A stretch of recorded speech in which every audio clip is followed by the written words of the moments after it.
Welcome to Syracuse Unpeeled, where we bring you the latest, greatest, most vital news for your entertainment. Today, we talk about what's going on in the news, then Lexi will show us what students are doing for Thanksgiving break, and later I sit down with DJ James Salsky.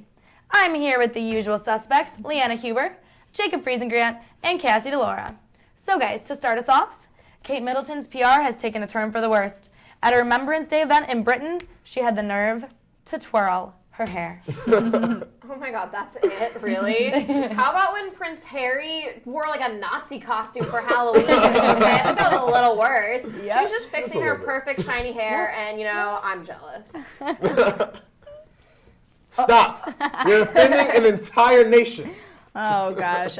If twirling her hair is the most scandalous thing Kate Middleton has and will ever do, then they need to stop complaining. How about the people who clearly weren't paying attention during the ceremony, instead watching Kate? I mean, come on. Let's give her just a little bit of slack. I mean, all right. She just gave the country a future king. Yeah. I mean, no kidding. So, singer Lorde from the song Royals that we hear a million times a day and Taylor Swift were apparently hanging out at the Shake Shack in New York City. It was surprising because Lorde previously said that Swift is unattainable and, a direct quote, is not breeding anything good in young girls. See, this is what I love about Shake Shack. You know, it just brings folks together. They can share some fries. Those are some good fries. Some good fries. But hell, Taylor's so skinny, she didn't need any fries. That's funny. They think that Taylor Swift is bad. They should look at, Lorde's lyrics. She's crushing every girl's fantasy about not being royal one day. She says it over and over and over again. And it's not true. One day, little baby Northwest is going to be royal. Kris Jenner has anything to say about it. It might be. But really, this is just not fair. I've eaten at Shake Shack a billion times, and I've not once seen Lorde and Taylor. You're not going to get this one. You girls might be If they did an album together, they could call it Lorde and Taylor, like the store. Get it? Literally my favorite store. Yep. So let's hope it happens. So Sarah Palin has written a book called Good Tidings and Great Joy, Protecting the Heart of Christmas. And just to clarify, this is not a children's book. It is a serious adult book fighting the next war on terror, the war on Christmas. In the book, she describes the future Alaska in 2028, in which Christians have been excluded, Tina Fey has been forgotten, and Mitt Romney is president. Okay, this is a whole new level. First of all, I love Christmas. The decorating, hot chocolate, everything. But good God, there's no war on Christmas, and nobody is being banned from having a Christmas tree. All right, is this Sarah's way of just trying to get back at Tina Fey? I mean, really, is there actually like a legitimate, logical point? I don't know. She's going rogue with this book. But, honestly, protecting the heart of Christmas, it's been exploited enough with those Tim Allen movies. This book is not helping. Hey, all right. I love those Tim Allen movies, so let's do it. So the City Council of Flint, Michigan has elected 2 felons to be on their city council, and one of them is a convicted murderer. Well, I mean, the government's supposed to be representative of the people, right? Right. Yeah. So these guys are just representing the murder vote. Okay. I just want to know what the people that lost to the murderer did. Like, how bad do you have to be to lose to convicts? Fire your PR channel. Apparently they have to be pretty bad, but this is sad that my home state of Michigan, the best thing that they can do is ex-cons. Yeah. But we could be thinking about this wrong. Maybe it's some rehabilitating, change in the penal system. Yeah, maybe. So, in Orlando, Florida, 2 thieves stole a woman's car at gunpoint. But before driving off, they gave her a pink box cutter and told her to take care of herself. Oh, that's nice. Yeah, that's nice. Like, take care of herself? They are the bad guys. Do they not get that? Like, they are who she needs protection from. Yep. Hey, but look, criminals are really turning over a new leaf now. I mean, they're getting involved in local government. They're handing out box cutters to stranded ladies. Who knows what's next? They might start abandoning stranded puppies, Abandoning puppies? Oh, well, then there'll still be criminals, I guess. I think you meant adopting. I think you meant adopting them, yeah. They're clearly looking out for society, except for the part where they held a gun to the lady's head. That I wouldn't count. Let's just forget that small detail. All right, so in some more gruesome news, a Russian performance artist nailed his scrotum to the pavement in Russia to draw attention to the society's inaction in the face of the developing police state. He was arrested, and if that wasn't crazy enough, he's done things like this before. Last May, he wrapped his body in barbed wire, and in 2011, he sewed his lips together. How is this guy still in the streets? A nut job. Interesting choice of words. But like, my God, if it hasn't worked the first 2 times, like, pick a different strategy. Clearly, the Russian society is not responding to his like body mauling. God. Hey, it's art, okay? Oh. He's doing it for the art. Okay, if you're gonna protest, make a picket sign or write a letter or something. Yeah, really. I just don't get it, and I just really would like to know: did they take the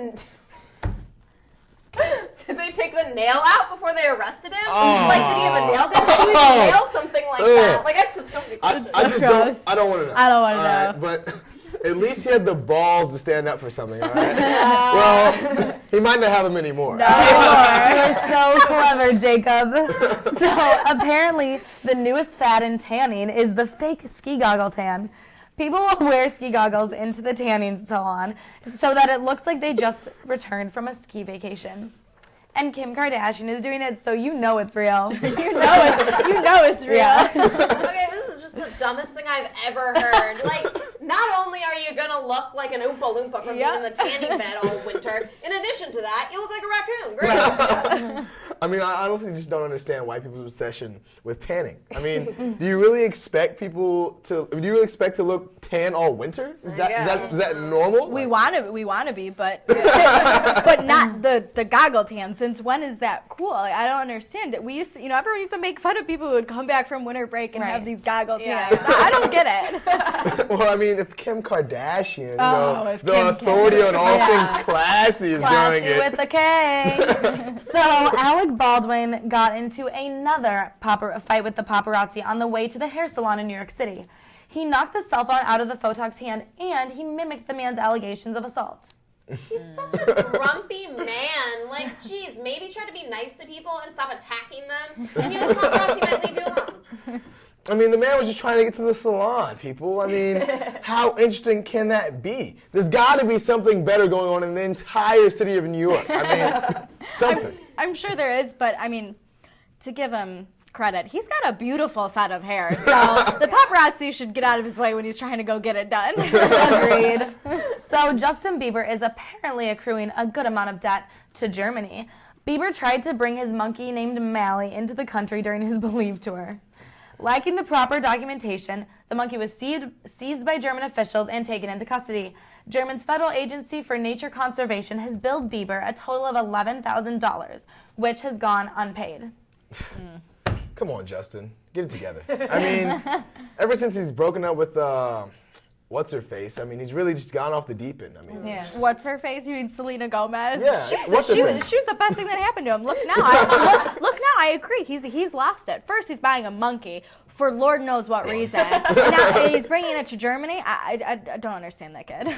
Yeah, and it's safe to say the monkey's better off at whatever like nature reserve it's at now than in Bieber's mansion, because who knows what else he has in there. I mean, and really, $11,000? Yeah. Bieber doesn't have $11,000? Yeah. Come on. I know you're a millionaire. I know it. Yeah. I'm just calling shenanigans on the whole thing. Yeah. All right, so some uplifting news for the end of our show. For a change, 5-year-old Miles Scott, who has battled leukemia for years, got to live out his dream of becoming Batman last weekend. Volunteers from the Make-A-Wish Foundation set up crime scenes in which the Bat-Kid and an adult Batman impersonator saved San Francisco from various villains from Batman lore, including the Penguin and the Riddler. Miles and Batman drove around the city in a Lamborghini, the Batmobile, with a police escort.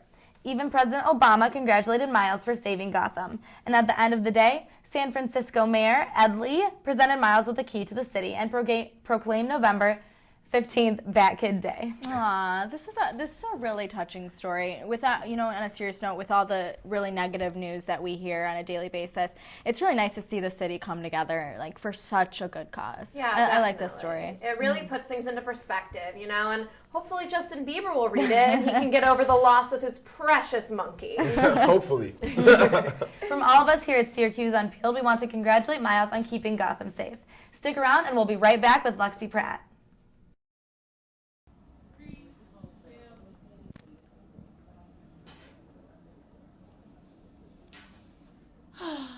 Lasai. My bags are packed, my clothes are packed, to go absolutely nowhere. That's exactly how I spend every Thanksgiving break when I'm here on SU's campus.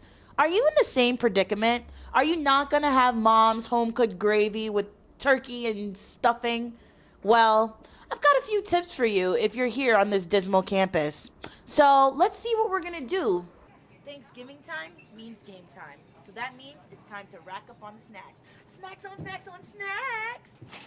So we always love mom's honey baked ham for Thanksgiving, but being college students, we're gonna go for the other H meat, the hot dog.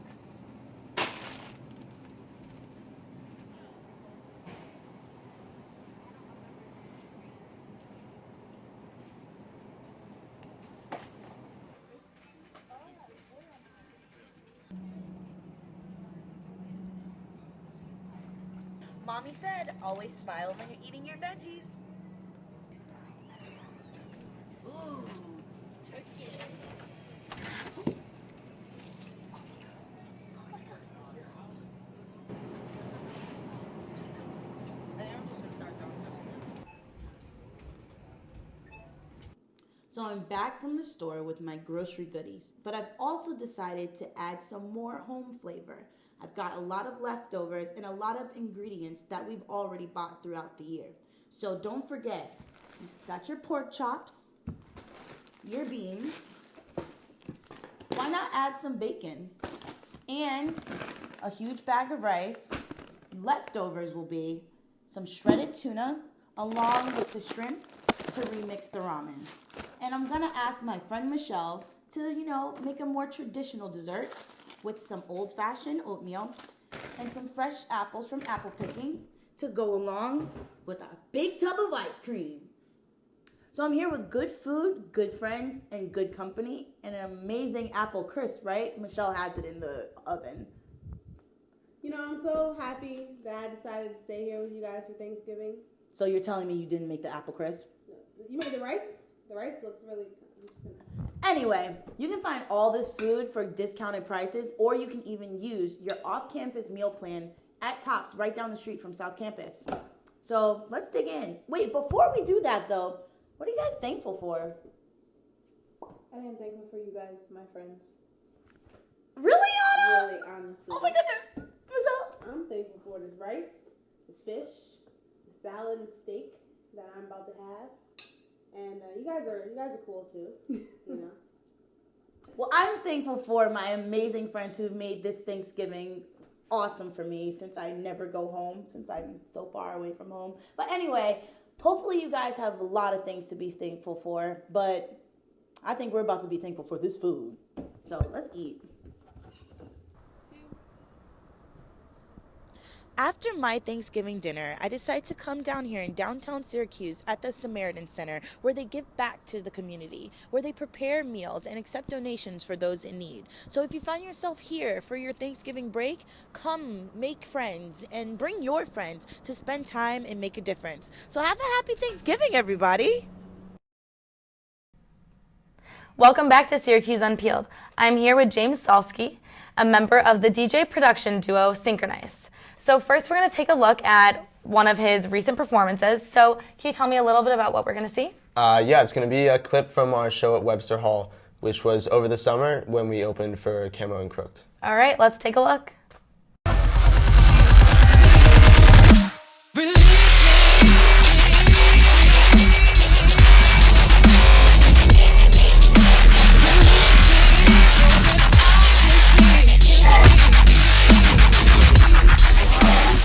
Wow, that looked so fun. So how did you guys get your start? Originally my brother's a drummer and I'm a guitarist. So we were playing in bands together for years. And over one of the summers, a couple years ago, a friend of ours showed us some electronic music and I hated it before that. And he showed me some Cascade. I was like, wow, this is really great. So my brother and I started messing around, making that some electronic music in GarageBand, which is a really bad program for that. It was it wasn't good music at all, but it was fun, and we didn't need the rest of the band to be there to do it, so we started doing it more and more, and eventually it just took over. So where do you guys get your inspiration for the songs? Well, it depends really, because it's such a diverse genre of music where you can have all these different types of like vibes to your songs. But usually we just like, we'll have a lot of energy. We're like, I really want to make a song right now. Like, so we'll just sit down, we'll like put down some drums and like make some synths and then just start messing around. And usually after a couple minutes, we'll get an idea where like, that's it, like let's run with that. Cool. And what just is incredible to me is how do you make these beats? Because it's not like any other kind of music. Right. So we use a program called Logic Pro, which is like the jumped up version of GarageBand. So it's like Final Cut, what that is to iMovie. And then basically there's like 2 steps to the process because all the instruments exist inside the computer, and then you have like a MIDI keyboard that you play it with. So like basically you have to create your instrument first. So it'd be like building your own guitar, building an amplifier, and then you go and write the song, and then you go and record it. So that's really the process. It's complicated. A little bit. There's a lot to learn. Yeah. So where can you find these songs? Where can we find these songs? A bunch of places now. We're on iTunes. We're also on Beatport, which is like where a lot of DJs go to get their music. Let's see. We're on Spotify, and we just got our own Pandora station over the summer. We were really stoked about that. That's amazing. How long have you guys been doing this? That's a lot of success in just a few years. Thanks. Yeah, I think 2.5 years now. Wow. Maybe 3 years. So where did you come up with the name Synchronize? It's actually, so like when you go into GarageBand and you open up like synths, there's like presets, which are like, pre-made instruments, and one of them is called Synchronize. I thought it said Synchronize, and I was like, it'd be really cool if it was called Synchronize. So I didn't mean to take the name, but we had songs we wanted to release, and we didn't have a name, so we just went with that, and it stuck. Awesome. All right, so now we're going to do our speed round. So guys, we're going to unpeel James Salsky. Are you ready? I hope so. Okay. When is Christmas music acceptable? After Thanksgiving. Who's your favorite artist? Porter Robinson. Guilty pleasure song? I actually really like Wrecking Ball. It's a good one. And so, because you like Miley Cyrus, are you pro or anti-twerk? Anti-twerk. That's an oxymoron. But head bopper or fist pumper? Maniacal jumper, which... We saw that.